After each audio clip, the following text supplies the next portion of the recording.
কার্যকর করতে হবে। রাজ্যে ক্রমবর্ধমান নারী ও শিশু নির্যাতন হচ্ছে কেন? রাজ্য সরকার জবাব চাই, জবাব দাও। রাজ্যে ক্রমবর্ধমান নারী ও শিশু নির্যাতন হচ্ছে কেন? রাজ্য সরকার জবাব চাই, জবাব দাও।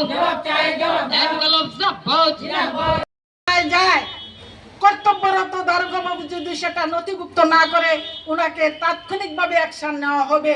সেই জায়গায় যাওয়া হোক, সেখানে নারী নির্যাতনের প্রত্যেকটা ঘটনা সেখানে জাত পাত ধর্ম রাজনৈতিক দল না দেখে একটা নিরপেক্ষভাবে তার যাতে সুষ্ঠু তদন্ত এবং সুষ্ঠু বিচার হয় সেই ব্যবস্থা করার জন্য আমরা রাজ্য সরকারের কাছে দাবি রাখছি, যাতে এই ত্রিপুরা রাজ্য সেখানে নারী নির্যাতনের শীর্ষে উঠে এসেছে সেটা শুধু আমাদের লজ্জা না, সারা ত্রিপুরা রাজ্যের লজ্জা এবং সরকারেরও সেখানে লজ্জা।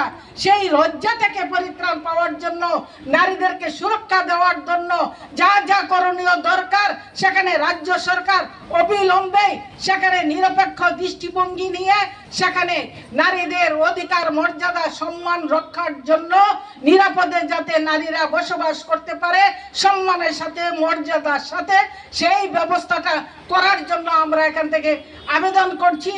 এই সংক্ষিপ্ত আলোচনাটুকু